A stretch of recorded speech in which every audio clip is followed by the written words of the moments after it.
Mi marido me dijo que no quería adoptar a mi hija porque no la quiere como a sus hijos biológicos, y ahora está horrorizado porque ella empezó a llamarlo por su nombre y ya no le dice papá. Tuve una hija cuando tenía 16 años y no estoy con su padre. Para serte sincera, ni siquiera sé dónde está. Nunca quiso saber nada de ella. Cuando mi hija tenía 6 años, conocí a mi actual marido, Sergio. Me prometió que la quería y que la iba a tratar como si fuera suya. Y la verdad, siempre lo ha hecho. Tenemos más hijos juntos. La semana pasada fue el cumpleaños número 16 de mi hija y me dijo que quería que su padrastro la adoptara. Me pareció la mejor idea del mundo. Él siempre ha sido su padre. Dijo que sí, y todos acabamos llorando de emoción. Hasta los más pequeños estaban felices. Fue uno de los momentos más bonitos de mi vida. Pero esa misma noche me dijo que necesitábamos hablar. Sergio me dijo que sí que la quería, pero no de la misma manera, y que sentía algo raro al adoptarla. Como si no fuera justo con ella porque no podía amarla como ama a sus hijos biológicos. Me dijo que quería hablar con ella, explicarle que si quería podía llevar su apellido, pero que no podía adoptarla legalmente, que se sentía fatal por eso, pero que no sería justo para nadie. Me dejó claro que sabía que yo venía con todo el pack y que siempre iba a tratar a mi hija con cariño y como parte de la familia, pero que no podía ser su padre. Me pidió perdón. Me dijo que se sentía culpable y que él se iba a encargar de todo, que yo no tenía que hacer nada. En ese momento nunca me había dolido tanto el corazón, y sinceramente siento que he fallado como madre. No voy a mentir, después de aquel día en que Sergio recibió la notificación del cambio de apellido, por un segundo creí que todo se había arreglado, que ese gesto de mi hija de llevar su apellido sin necesidad de una adopción legal era una especie de cierre, un te perdono silencioso, y que con eso bastaba. Pero la verdad es que el perdón no siempre sana las heridas, a veces solo las deja abiertas de otra forma, y eso fue lo que pasó en mi casa. Al principio todo parecía tranquilo. Mi hija Nuria volvió a sentarse a la mesa, volvió a reír con sus hermanos. Sergio, aunque aún un poco contenido, hacía un esfuerzo visible por acercarse. Cocinaba su comida favorita. Le dejaba notitas en la puerta del cuarto como antes. No olvides el abrigo. Hoy baja la temperatura. Cosas pequeñas. Cosas que antes bastaban, pero ya no bastaban. Una noche, después de cenar, la escuché discutir con alguien por teléfono. Tenía la puerta del cuarto cerrada, pero su voz se filtraba por la madera. Pues claro que no es mi padre. ¿De qué vas? No tienes ni idea de lo que es vivir con alguien que dice que te quiere pero te pone condiciones. Me quedé helada en el pasillo. No quería espiar, pero tampoco podía moverme. Había algo en su tono que no había escuchado antes. Rabia, no tristeza, rabia pura. Esa noche no dormí. A la mañana siguiente noté algo diferente. Su cama estaba hecha, pero su mochila no estaba, su móvil tampoco. Me dije que quizás se había ido temprano a clase, pero cuando llamé al instituto me confirmaron que no había asistido. Fue como si me arrancaran el alma del pecho. Llamé a todas sus amigas, a su profesora de dibujo, nada. Sergio entró al cuarto y al ver su cama intacta no preguntó nada. Me miró y me dijo, otra vez, y esa palabra, otra vez, como si esta fuera una repetición de algo que jamás habíamos vivido. Lo miré con un nudo en la garganta. No era el momento de pelear, pero la forma en que lo dijo, como si la culpa fuera mía, como si él no tuviera nada que ver. Pasaron 5 horas. Yo estaba al borde de llamar a la policía cuando sonó el teléfono fijo. Sí, todavía tenemos uno. Era la madre de Mónica, la mejor amiga de Nuria. Me dijo que la había visto en la estación de tren en Atocha, que llevaba una mochila grande y parecía estar sola. Corrimos, literalmente. Sergio manejaba como un loco. Yo solo rezaba por dentro. Cuando llegamos a la estación, ya no estaba. Pusimos la denuncia. Nos dijeron que debíamos esperar 24 horas para que la búsqueda fuera oficial, pero que intentarían rastrear su tarjeta de transporte. A mí me temblaban las manos. A la madrugada me llamó un número desconocido. ¿Eres tú la madre de Nuria? Sí, ¿quién eres? ¿Dónde está mi hija? Soy Isabel, su tía, hermana de su padre biológico. Está aquí en Bilbao. Bilbao, a 400 kilómetros de casa. Me sentí desplomarme. ¿Está bien? Logré preguntar. Está dolida, pero está a salvo. Dijo que necesitaba respuestas y nos vino a buscar. Me senté en el suelo. Sergio me miraba esperando una respuesta. Le dije en voz baja. Está con la familia de su padre. Él no dijo nada, solo bajó la cabeza. Pero lo que no sabíamos era que Nuria había ido por algo más que respuestas. Y que lo que iba a descubrir en Bilbao no solo iba a cambiar su vida, sino también la nuestra. Lo primero que hice fue subirme al primer tren hacia Bilbao. No esperé, no le pedí permiso a nadie. Dejé a los niños con mi madre y ni siquiera discutí con Sergio. Él me miró desde la puerta con una expresión que no supe descifrar. Parecía confundido, herido, pero también aliviado. Durante el viaje me pasé las 4 horas mirando por la ventana sin ver nada. Iba repasando cada conversación, cada mirada, cada palabra que le había dicho a Nuria en los últimos años. Y no podía dejar de preguntarme en qué momento empecé a fallarle tanto. Isabel me esperó en la estación. Tenía el mismo rostro que el padre de Nuria, o lo que recuerdo de él. No la había visto nunca en persona. Solo sabía que existía por comentarios vagos. Me abrazó apenas me vio. No la juzgues, por favor, me dijo antes de decirme hola. ¿Dónde está? Con mi madre, No quiso venir. Está dolida contigo también. Eso me destruyó más que cualquier otra cosa. Me llevó a su casa, una vivienda modesta en las afueras. Entré como si pisara otro mundo. Había fotos por todas partes, del padre de Nuria, su infancia, su adolescencia, su boda con otra mujer, su funeral. Supe entonces, sin que nadie me dijera, que él había muerto hacía poco, tal vez 1 año o 2, y que mi hija no solo había ido a buscar respuestas, había ido a enfrentarse con un fantasma. Subí las escaleras y la vi. Estaba sentada en una habitación con una caja llena de cartas. No levantó la vista cuando entré. Nuria, ¿sabías que tenía otro hijo? Me dijo sin mirarme. Lo supe hace muchos años. Nunca te lo dije porque pensé que no era relevante. ¿No era relevante para ti? Para mí sí. Me senté en la cama. No sabía cómo empezar. Había un abismo entre nosotras que no existía antes. Tu padre no quiso estar contigo. Nuria, lo sabes. Nunca respondió a mis llamadas. Te juro que intenté... Ella por fin me miró. Tenía los ojos rojos. ¿Y por qué él sí? Sacó una foto de la caja. Era su medio hermano, Iker, con su padre en brazos, sonriendo en la playa. No lo sé. No tengo esa respuesta. Tal vez cambió. Tal vez fue cobarde contigo y valiente con él. No sé. Me dejó cartas, dijo con la voz temblando. Para mí. Nunca me las envió, pero las escribió. Todas estas. Señaló la caja. Son para mí. Mi piel se erizó, no por rabia, sino por miedo. Miedo a que esas cartas llenaran un vacío que yo no podría llenar jamás. ¿Qué dicen? Pregunté. Que se arrepiente. Que soñaba con verme, con buscarme, pero que no sabía si yo lo rechazaría. Que tenía miedo de ser odiado. Y tenía razón. Dije sin pensar. Ella me fulminó con la mirada. ¿Tú le odiaste o me hiciste odiarlo a mí sin que lo notara? Sentí una punzada en el pecho. No supe qué responder. Nuria, solo quise protegerte. ¿Protegerme de qué? De tener un padre que quizás me habría querido si tú no hubieras desaparecido de su vida. No desaparecí. Él fue el que se fue. Yo me quedé criando a una niña sola. Yo trabajé. Yo lloré. Yo dormí contigo las noches que tenías fiebre. Ella se quebró y por fin lloró como una niña. Como cuando tenía 5 años y yo era su único refugio. Nos abrazamos, pero no fue como antes. Fue un abrazo frágil, roto. ¿Vas a volver a casa? Le pregunté. Sí, pero no ahora. Quiero conocer a Iker, quiero saber por qué él sí tuvo a papá. Asentí. Me dolió, pero no insistí. Al día siguiente regresé sola a Madrid. Sergio estaba en la cocina. No me preguntó por Nuria. Me ofreció un té. Está bien, dijo al fin. Más o menos, está con su hermano. ¿Qué hermano? Tuvo otro hijo, nunca lo supimos. Nuria está con él ahora.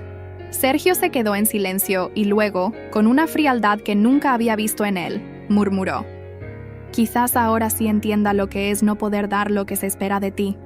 No dije nada, pero por dentro sentí algo romperse. Y esa noche, mientras revisaba el correo electrónico, encontré un mensaje sin remitente, sin título, solo un archivo adjunto. Era una foto, una imagen que no reconocí al principio, hasta que vi el fondo. Era mi hija con Iker y otra persona, una mujer que no era yo. Y entonces entendí que había algo que me habían estado ocultando todos esos años. No supe por qué esa imagen me paralizó tanto. Era una foto tomada en un parque. Nuria estaba sentada en una manta de picnic, riendo con Iker, y al lado de ellos una mujer de unos 40 y tantos, morena, elegante y con una sonrisa que no me gustó nada. Una sonrisa de quien siente que tiene el control. En el fondo se veía el monte Archanda con su mirador. La foto no era reciente. Se notaba por la ropa. Aún llevaban chaquetas gruesas, seguramente del invierno pasado. Pero esa no era la cuestión. La cuestión era quién había tomado esa foto y por qué me la enviaron justo ahora. Imprimí la imagen y me la quedé mirando por horas. No le dije nada a Sergio. Estábamos en esa fase donde solo hablábamos lo necesario. Las palabras ya no nos servían. Lo que decíamos era siempre una versión reducida de lo que realmente sentíamos. Al día siguiente llamé a Nuria. Me contestó después de varios intentos. ¿Hola? Hola, hija. ¿Cómo estás? Bien. Vi una foto. Estabas en Bilbao con Iker y con una mujer. Hubo un silencio incómodo. ¿Quién te la mandó? No lo sé, pero quiero saber quién es ella. Se llama Elena. Era la pareja de papá cuando murió.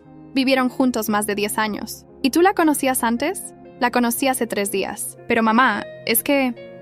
Ella me contó muchas cosas. ¿Qué cosas?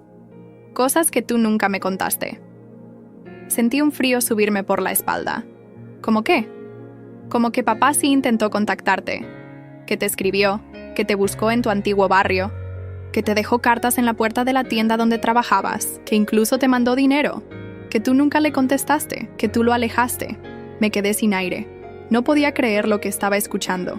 ¿Tú le creíste? ¿Por qué me mentiría? ¿Y por qué confiarías en una mujer que conociste hace 3 días?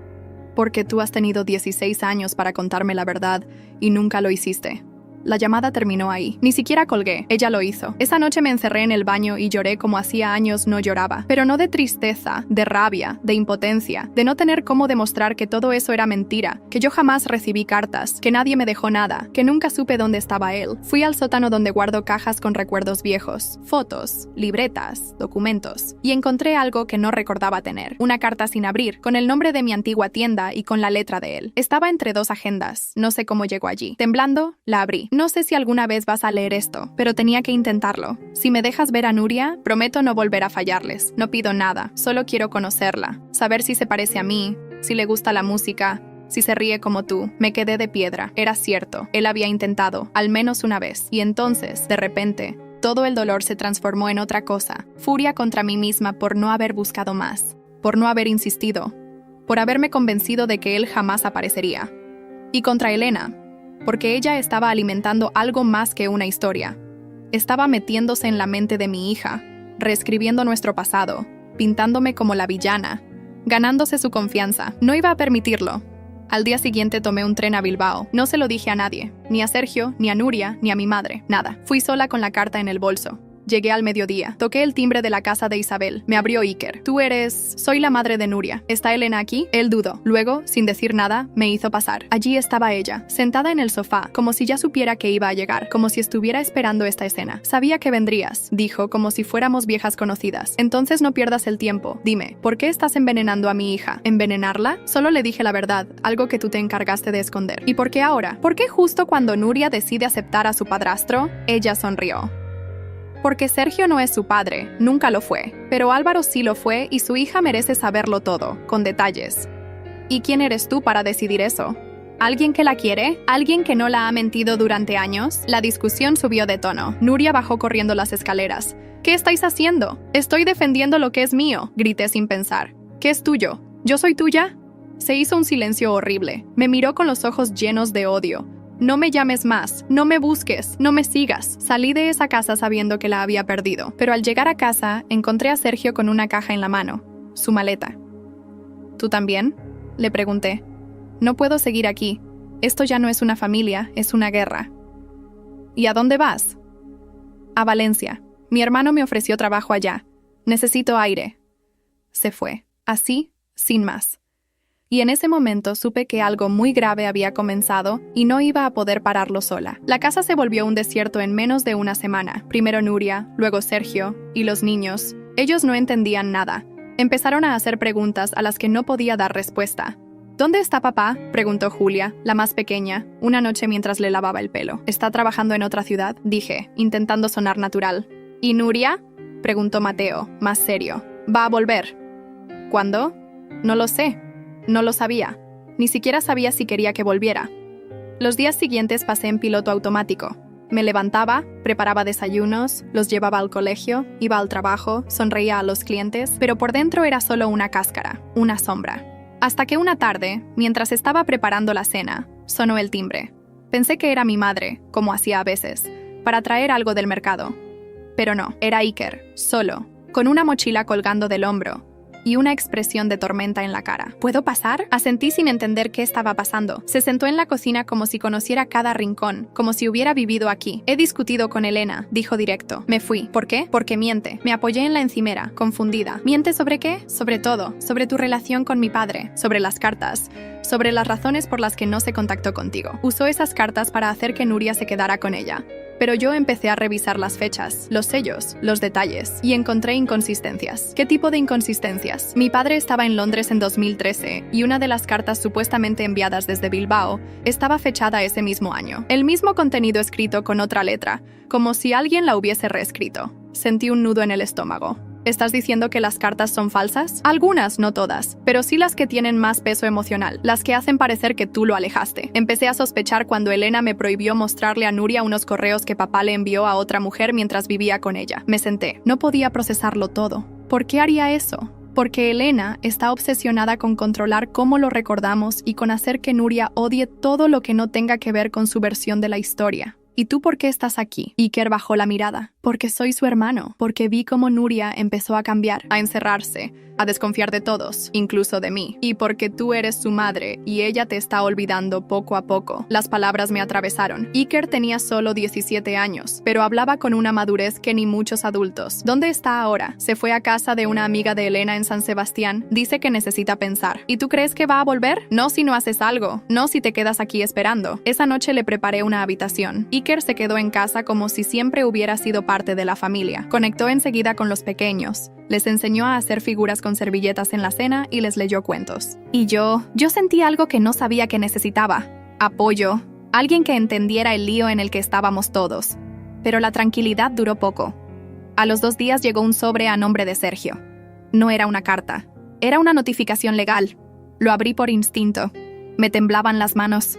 Era una demanda de paternidad presentada por Elena en nombre de Nuria. No podía ser. Me senté en el suelo. El documento era claro. Se exigía un análisis de ADN para confirmar si Sergio era o no el padre biológico de Nuria. No sabía si llorar, gritar o reírme del absurdo. Estaban intentando reescribir nuestra historia desde cero. Cogí el teléfono. Llamé a Sergio. Hola, tienes que volver ya. ¿Qué pasa? Nos están destruyendo. ¿Y tú tienes que pelear por ella aunque digas que no es tu hija. Del otro lado hubo silencio y luego con voz ronca me dijo, voy para allá. Lo que no sabíamos era que ese simple análisis iba a revelar algo más que un simple resultado de paternidad. Sergio llegó en la madrugada. No hizo falta que tocara el timbre.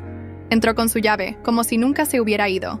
Lo encontré en la cocina, sentado frente a una taza vacía, los codos apoyados sobre la mesa, con la cara entre las manos. ¿Es verdad? Fue lo único que dijo cuando me vio entrar. Le dejé los papeles sobre la mesa. Tú dime. Los leyó en silencio. Cada página, cada palabra. Cuando llegó al final, levantó la vista, pálido. ¿Esto lo hizo Nuria? No, Elena lo hizo, pero lo firmó en su nombre. ¿Y tú crees que es posible? Me quedé mirándolo como si esa pregunta me acabara de abofetear. ¿Estás preguntando si tú eres su padre biológico? Él desvió la mirada. No respondí. Caminé hacia la alacena, abrí una botella de vino y me serví un vaso. No bebía desde hacía meses, pero esa noche lo necesitaba. No, Sergio. No eres su padre biológico y tú lo sabes, pero ahora quieren hacerte dudar de todo, hacernos dudar, destruirnos desde adentro. ¿Y si no es Elena? ¿Y si es Nuria la que ya no quiere pertenecer a esta familia? Esa frase me dolió como una traición. ¿Y si fuiste tú quien la empujó lejos? ¿Y si fuiste tú quien no supo quererla como necesitaba? Sergio me miró con una mezcla de culpa y rabia, pero no dijo nada. En los días siguientes, el ambiente en casa era tenso. Iker se mantenía al margen.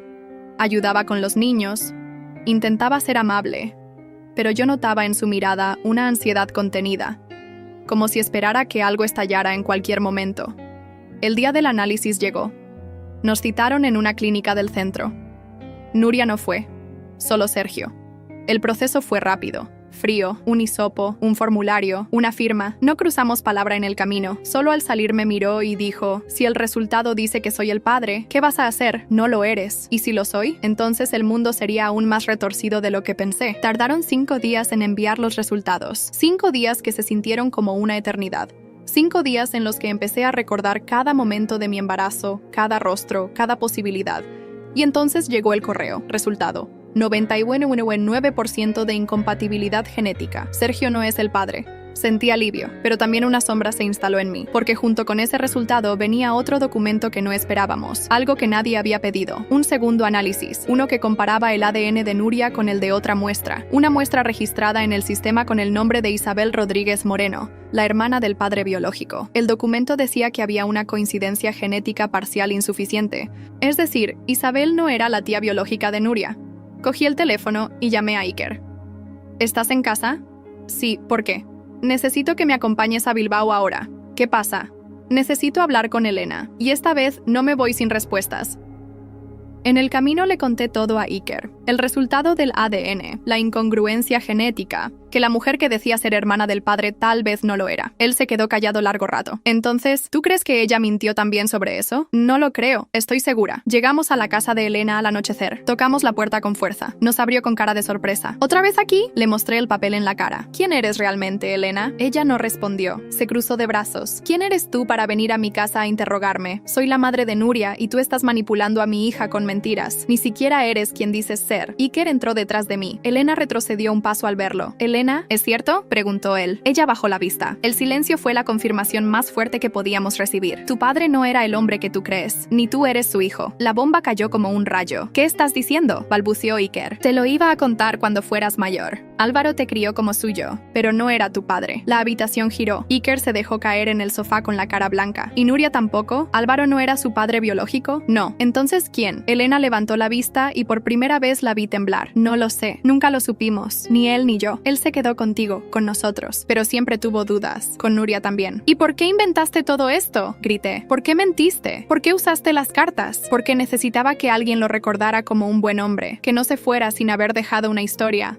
Que no se muriera como un cobarde. ¿Y para eso destrozaste a mi hija?». «Yo no la destrocé. Tú la dejaste rota desde antes». La tensión era insoportable. Iker se levantó y salió corriendo. Yo fui tras él. Esa noche volvimos a Madrid en silencio. Iker no dijo una palabra en todo el trayecto. Cuando llegamos a casa me dijo sin mirarme: «Voy a buscar a Nuria, pero no por ti, por ella, porque tiene derecho a saber quién es». Y se fue. Y yo me quedé en la cocina con el documento en la mano, sabiendo que todo lo que creíamos sobre nuestra hija, sobre su origen, sobre su familia, era mentira. Después de que Iker salió por la puerta, me quedé sentada en el suelo de la cocina, abrazando mis rodillas. El silencio de la casa se sentía como un grito constante. Los niños dormían. Sergio había salido a caminar horas antes y no había vuelto. Yo no sabía si eso era bueno o malo. Me levanté solo para tirar el sobre con los resultados a la basura. Me dolía la cabeza como si me hubiese estrellado contra un muro de concreto emocional. Las piezas no encajaban, nada encajaba. Durante 16 años construí una vida basada en certezas. Ahora descubría que no solo mi hija no era hija de su supuesto padre, sino que ni siquiera sabíamos quién era su padre real. Y lo peor era que yo ya no confiaba en mi propia memoria. Pasé la madrugada revisando mis diarios viejos. Sí, escribía en esa época, en los años en que estaba sola, apenas con 17 años, y Nuria era un bultito que lloraba día y noche. Revisé cada entrada, buscando algo, cualquier cosa, un nombre, un encuentro, una mención, y entonces lo encontré. Era una entrada corta, desordenada, fechada en agosto de 2008. No puedo con la vergüenza. No puedo con lo que pasó. Me dejé llevar. No fue Álvaro, fue Pedro. Nadie puede saberlo jamás. Pedro. Un hombre enterrado en el pasado. Un tipo que apenas recordaba. Un amigo de mi primo de un verano que quise olvidar. Aquella noche me emborraché por primera vez. Todo fue confuso. Al día siguiente me sentí sucia, culpable. Pedro desapareció y yo nunca volví a hablar de eso. Nunca le conté a nadie. Me quedé paralizada. ¿Y si Nuria no era hija de Álvaro ni de Pedro? ¿Y si jamás lo sabría? Sentí náuseas. Me arrastré hasta el baño y vomité. Me sentía una impostora, una madre que no sabía nada, una adolescente que solo sobrevivió. ¿Y ahora qué le iba a decir a mi hija? A la mañana siguiente, Sergio volvió. Tenía el rostro marcado por la falta de sueño, la barba crecida, los ojos secos. ¿Tienes idea de lo que está pasando?, le solté sin saludar. ¿Qué descubriste ahora? Que ni Álvaro ni Pedro fueron el padre de Nuria. Le mostré el diario. Lo leyó en silencio. ¿Tú te acuerdas de esa noche? No, claramente. Me da asco decirlo, pero no sé si fue con consentimiento o abuso. Solo sé que me arrepentí al instante. Tenía 16 años. Sergio se quedó callado, no me miró. Entonces, ¿qué vas a hacer? Buscarlo, a Pedro, saber si está vivo, si sabe algo, si recuerda, si lo que pasó fue real. ¿Y qué pasa si él dice que sí? ¿Qué pasa si él quiere conocerla? No lo sé. ¿Y si Nuria no quiere? Tampoco lo sé. Esa tarde recibí un mensaje de Iker. La encontré. Está en un hostal en San Sebastián. Está muy mal, dice que no quiere volver a Madrid nunca. Pero tengo que contarte algo que me dijo Elena antes de que me fuera. Ella sabía que Álvaro no era su padre, pero hay alguien que podría serlo, alguien que tu madre conocía. Sentí un escalofrío. Llamé a mi madre al instante.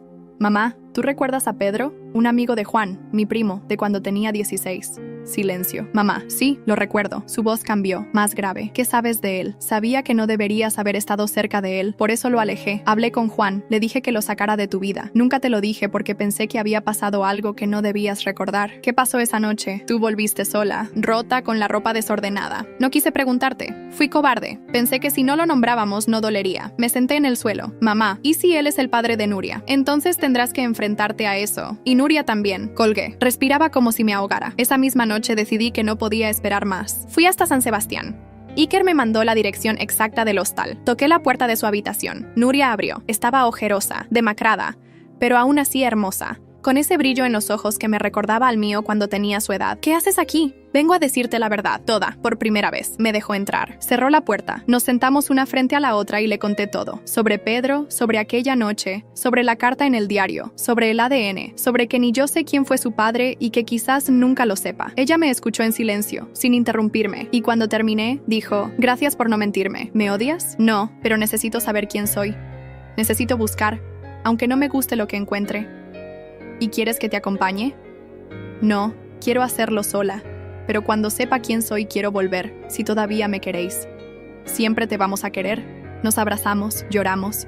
Esa noche dormí en la cama de al lado, como cuando era pequeña, pero al despertar a la mañana siguiente, Nuria ya no estaba. Solo dejó una nota. Mamá, tengo que hacer esto por mí. No me busques. Te llamaré cuando esté lista. Y al reverso, un nombre, Pedro López González, Zaragoza. Nunca había estado en Zaragoza. Siempre fue una ciudad que pasé por alto, como si no existiera en mi mapa personal. Pero ese nombre, Pedro López González, la convirtió en el epicentro de todo lo que me atormentaba desde hace semanas. El nombre estaba ahí, en la nota, su letra, su decisión de ir sola. No podía quedarme en casa esperando. Esta vez no. Llamé a Sergio. Le conté lo que había pasado, la nota, el nombre, y que Nuria se había ido sin decir a dónde exactamente. ¿Y qué quieres que haga? Quiero que vengas conmigo. Silencio. A buscar a tu hija con el hombre que puede ser su padre. A buscar a nuestra hija, porque lo sigue siendo. No importa el ADN. Otra pausa. Y entonces... simplemente dijo, dame 20 minutos. Llegamos a Zaragoza por la tarde. El aire era seco, distinto. La ciudad parecía indiferente a nuestra angustia. Fuimos directo al registro civil, con la excusa de localizar a un viejo amigo de la familia. No fue fácil, pero un funcionario, al ver mi cara desencajada y las lágrimas que no disimulé, decidió ayudarme de forma extraoficial. Pedro vivía en el barrio Delicias, en un tercero sin ascensor,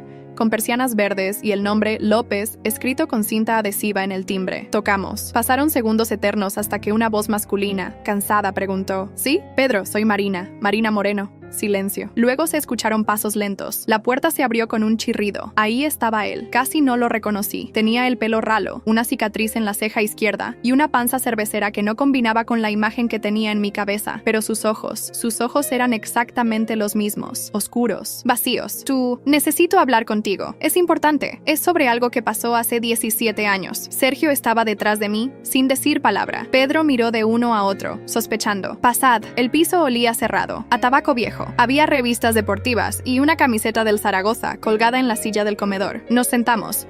Pedro no ofreció ni café ni agua. Se encendió un cigarro y esperó. Tuvimos un encuentro en 2008. Yo tenía 16. Fue en casa de mi primo Juan. Sí, me acuerdo, respondió sin emoción. Bebimos mucho esa noche. Estoy tratando de entender si... me costaba decirlo. Si hubo consentimiento. Él me miró fijo. No lo sé, no me acuerdo del final. Recuerdo que estabas muy borracha y que luego Juan me echó del piso. Dijo que me pasé de la raya. No volví a verte. Sergio apretó los puños. Yo no podía respirar. Tengo una hija, Nuria. Tiene 17 y hay una posibilidad de que tú seas el padre. Pedro apagó el cigarro, tragando saliva. No tengo hijos que yo sepa. ¿Estás dispuesto a hacer una prueba de ADN? ¿Y si sale que sí? No busco nada legal, no quiero dinero, solo la verdad. Y mi hija también, ella lo sabe. Está en Zaragoza buscándote, pero no sé dónde. Pedro cambió el gesto, una mezcla entre orgullo y miedo. Si ella aparece, quiero hablar con ella. ¿Por qué? Porque aunque fuera un accidente, aunque no fue amor, merece saber que no fue por desprecio, que yo también viví una vida entera preguntándome si había dejado algo roto por el camino. Sergio intervino por primera vez. Si le haces daño, te juro que te arrepentirás. Pedro lo miró y solo asintió. Salimos de ese piso con más dudas que certezas. Le dejé mi número por si Nuria aparecía. No sabía si había hecho bien o mal. Esa noche dormimos en un hotel barato. Sergio se quedó en silencio mucho tiempo, hasta que ya en la cama me dijo: ¿y si Pedro resulta ser el padre? ¿Y si lo acepta? ¿Qué lugar ocupo yo? El que quieras ocupar. Porque ella sigue siendo tu hija, Sergio, aunque el mundo se empeñe en decir lo contrario. Él no respondió. A la mañana siguiente recibí un mensaje de voz. Era Nuria. Estaba llorando. Mamá, fui a buscar a Pedro. Ya no está en su piso. El vecino me dijo que se fue anoche, que se fue con una mochila. No sé qué hacer. No sé si me está evitando o si simplemente se asustó. Pero estoy cansada, me siento vacía. Me voy a quedar en Zaragoza unos días más. No me sigáis, os lo pido. Pero gracias por intentarlo. La escuché 10 veces. Cada vez el dolor era más denso, como si una parte de mí se quebrara más y más. Sergio me abrazó. Lloramos los dos. Y en ese momento recibí otro mensaje. No era de Nuria. Era de un número desconocido. Solo decía: no vuelvas a buscarme. Lo que pasó esa noche no fue solo tu culpa, Pedro. Y adjuntaba Resultado, un documento de una clínica local. El resultado de una prueba de ADN. Compatibilidad, 0%. Pedro no era el padre. Volvimos a Madrid sin hablar mucho. Sergio conducía con una mano en el volante y la mirada perdida en la carretera. Yo tenía el móvil en las manos, leyendo el resultado del análisis una y otra vez, como si en algún momento fuera a cambiar. Pedro no era el padre. Otro nombre descartado, otra puerta cerrada. Pero más que eso, aquel mensaje que me envió. Lo que pasó esa noche no fue solo tu culpa. Me pesaba como una piedra en el pecho. Porque en el fondo sabía lo que quería decir. Yo también fui parte de la negación, fui parte del silencio. Me construí sobre una historia que no quise mirar demasiado de cerca. En cuanto llegamos, llamé a mi madre. Le pedí que viniera a casa. Los niños estaban con una amiga. Sergio se encerró en el cuarto, necesitaba espacio. Y yo necesitaba hablar con alguien que hubiera estado allí desde el principio. Mi madre llegó en menos de una hora. Siempre había sido una mujer firme, contenida, de esas que no lloran nunca, pero al verme supo que algo no estaba bien. Dime, fue lo único que dijo. Pedro no es el padre, nunca lo fue. Pero tú sabías más, ¿verdad? Ella bajó la vista. Se sentó frente a mí. Sí, ¿por qué nunca me lo dijiste? Porque no sabía cómo. Y porque pensé que te habías olvidado, que lo habías enterrado. ¿Qué enterré, mamá? ¿Qué pasó aquella noche? Mi madre cerró los ojos, respiró hondo. No fue Pedro, fue Juan. Me congelé. ¿Qué estás diciendo? Juan, tu primo. Él fue quien te llevó a casa, quien te dejó en la cama. Yo lo vi, pero tú no reaccionabas. No dijiste nada. Al día siguiente pensé que solo habías bebido demasiado, que fue una noche cualquiera. Pero con el tiempo me di cuenta de que estabas distinta. Me levanté de golpe. ¿Estás diciendo que Juan es el padre de Nuria? No lo sé. Es una posibilidad. Lo supe cuando vi cómo él te evitaba después. Cómo dejó de visitarnos. Y cuando supe que Pedro había desaparecido sin más, empecé a sospechar. ¿Y me dejaste criar a una hija sin saber si era fruto de un abuso de mi propio primo? ¿Cómo pudiste? Mi madre empezó a llorar, por primera vez en mi vida. Tenía miedo. Miedo de que no me creyeras. Miedo de que tú te rompieras. Pues me rompí igual. Corrí al cuarto, tomé el diario, las fotos, todos los documentos del ADN. Lo lancé todo sobre la mesa. Vamos a hacer la prueba. Voy a saber la verdad, con o sin tu ayuda. Esa misma tarde busqué a Juan en redes sociales. Me había bloqueado hacía años, pero aún quedaban rastros, fotos en perfiles de amigos, un negocio en Toledo. Lo llamé, no contestó. Al día siguiente cogí el coche y fui. Sergio quiso acompañarme. Le dije que no. Esta vez necesitaba ir sola. El negocio era una tienda de materiales de construcción. Estaba él, más gordo, más calvo, pero claramente él. Me miró y se quedó helado. Marina, ¡qué sorpresa! No es una sorpresa, es una cita pendiente. ¿A qué te refieres? A Nuria, a 2008, a aquella noche. Su cara palideció. ¿Qué? ¿Qué estás insinuando? No insinuó nada. Solo quiero saber si tú recuerdas lo que hiciste. Si tú fuiste el padre de mi hija. Estás loca. Entonces hazte la prueba de ADN. ¿Qué? Una prueba de ADN. Si no tienes nada que esconder, hazla. Me empujó hacia la puerta. Vete de aquí. Si no lo haces, voy a hacerlo público. Voy a hablar con Nuria y voy a contarle todo. Me echó, pero ya había sembrado el miedo. 2 días después, recibí una llamada de un número privado. Acepto. Haré la prueba. Pero si sale negativo, no quiero volver a verte. Y si sale positivo, tendrás que enfrentarte a lo que hiciste. Me colgó. Sergio me abrazó esa noche como no lo hacía desde hacía meses. ¿Y qué vas a decirle a Nuria? La verdad, toda. Aunque me odie, aunque me deje para siempre. Pero no hizo falta que yo la buscara. Esa noche me llegó un mensaje. Era una foto de Nuria delante de la misma tienda de Juan. Había ido allí antes que yo, sola. Y el texto decía, ya sé quién soy. Ahora quiero saber qué vais a hacer vosotros con eso. El mensaje de Nuria me dejó paralizada. Ya sé quién soy. Ahora quiero saber qué vais a hacer vosotros con eso. No había rabia en sus palabras, no había insultos, era algo mucho peor, frialdad. Había cruzado el umbral donde las emociones explotan y se calman. Estaba en esa zona de vacío donde uno solo quiere hechos, verdades, justicia. Llamé al número desde el que me escribió. No respondió. Le envié un mensaje de voz, varios. Le supliqué que hablara conmigo, que volviera a casa, que nos diera una oportunidad. No contestó ninguno. 3 días después recibí un sobre certificado. Dentro venía el resultado de la prueba de ADN de Juan. Compatibilidad, 99,98%. No hizo falta leer más. Me encerré en el baño. Lloré hasta que la piel de mis mejillas ardía. No por la confirmación, sino por lo que significaba que durante 17 años había criado a una hija sin saber que el hombre que la engendró fue mi primo. Que esa hija era fruto de una noche que yo nunca quise recordar. Que mi sangre y la suya estaban demasiado cerca. Y que el silencio nos había destruido a todos. Esa misma tarde llamé a mi madre. Le conté todo. Tienes que denunciarlo, me dijo con voz firme, apagada. Después de tantos años, tienes que hacer hacerlo por ti, pero sobre todo por Nuria, porque ahora es ella quien necesita justicia. Entonces lo entendí. No bastaba con saber la verdad. Tenía que nombrarla, exponerla, gritarla si era necesario. Al día siguiente, acompañada por una abogada que me recomendó Sergio, fui a la comisaría. Conté todo. La edad que tenía, la noche en cuestión, el estado en que volví a casa, la prueba de ADN. Me escucharon. No me miraron con lástima, sino con seriedad. Me tomaron declaración. Dijeron que a pesar del tiempo transcurrido, podrían abrir una investigación por abuso sexual si se confirmaba que yo no tenía la capacidad de consentimiento esa noche. Salí de allí temblando. Llamé a Nuria. Esta vez sí contestó. ¿Vas a hacer algo con lo que sabes?, me preguntó de inmediato. Ya lo hice. Fui a la policía. Silencio largo.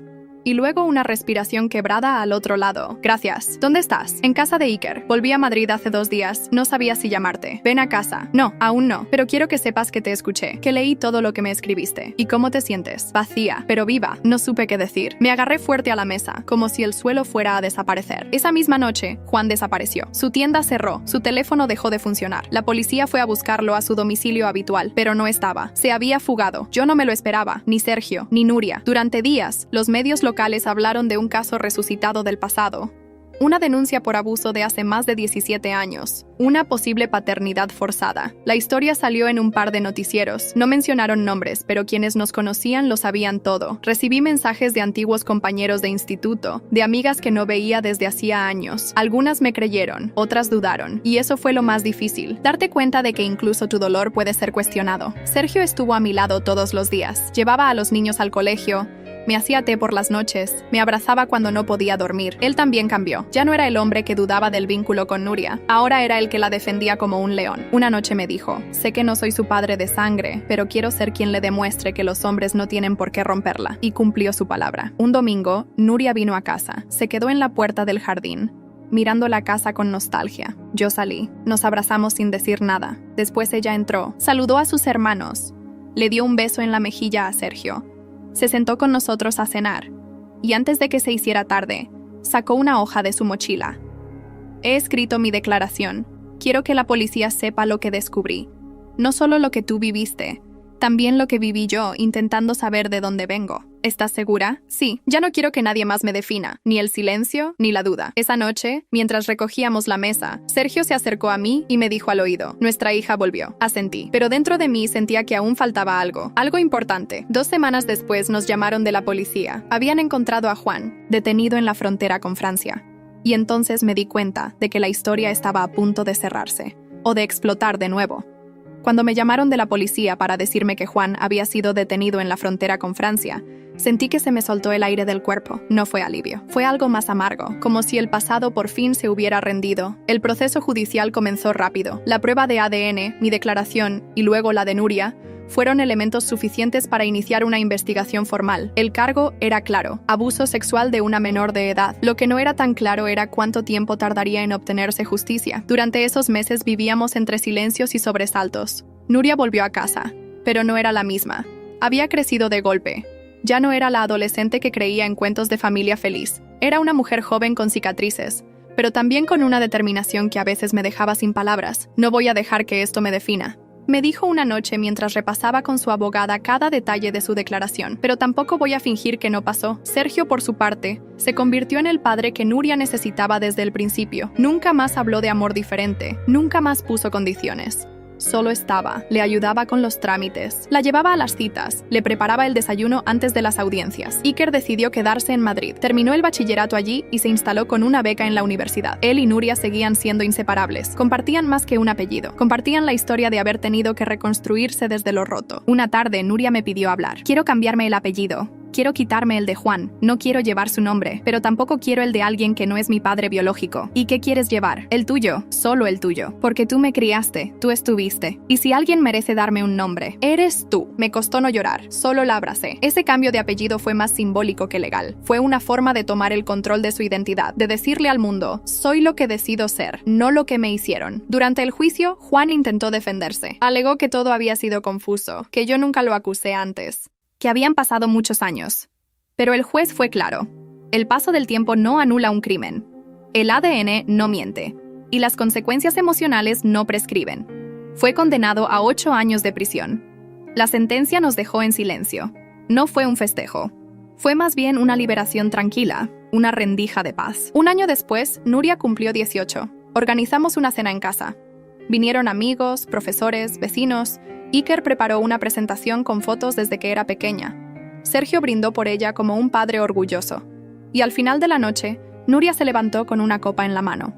Este año he descubierto muchas cosas, algunas que me hicieron pedazos, otras que me reconstruyeron. Pero lo más importante es que entendí que la familia no se trata de sangre sino de verdad. Y aquí, en esta casa, aunque no siempre fue perfecta, siempre hubo verdad. Gracias, mamá. Gracias, Sergio. Gracias a mis hermanos y gracias a mí misma por no rendirme. Fue uno de los momentos más poderosos de mi vida. Hoy, 2 años después, puedo decir que estamos bien. Nuria estudia psicología, quiere ayudar a adolescentes a encontrar su voz, como ella encontró la suya. Vive cerca de casa, pero pasa la mayoría de los fines de semana con nosotros. Sergio y yo seguimos juntos. Hemos reconstruido lo nuestro sobre bases mucho más honestas. Él volvió a decirme te amo hace unos meses, y esta vez no me dolió escucharlo. Iker terminó su carrera y se mudó con su pareja a Valencia. Sigue siendo parte de nuestra vida, como un hijo adoptivo que el destino nos regaló. Mis hijos pequeños crecieron sabiendo que las familias no siempre se parecen a las de los cuentos, pero también saben que a pesar de todo, hay algo que nunca se pierde cuando es real, el amor. Yo ya no me culpo, porque entendí que fallar no es lo mismo que abandonar, y que la única forma de sanar fue decirlo todo, sin esconder nada. La última vez que visité la tumba de mis abuelos, llevé una carta. Hoy tu nieta se reconstruyó, y yo también. Gracias por enseñarme que el silencio no es protección, es prisión. Hoy por fin somos libres, y esa es la verdad. No todas las historias terminan con finales felices, pero la nuestra terminó con algo mejor: justicia, perdón y verdad.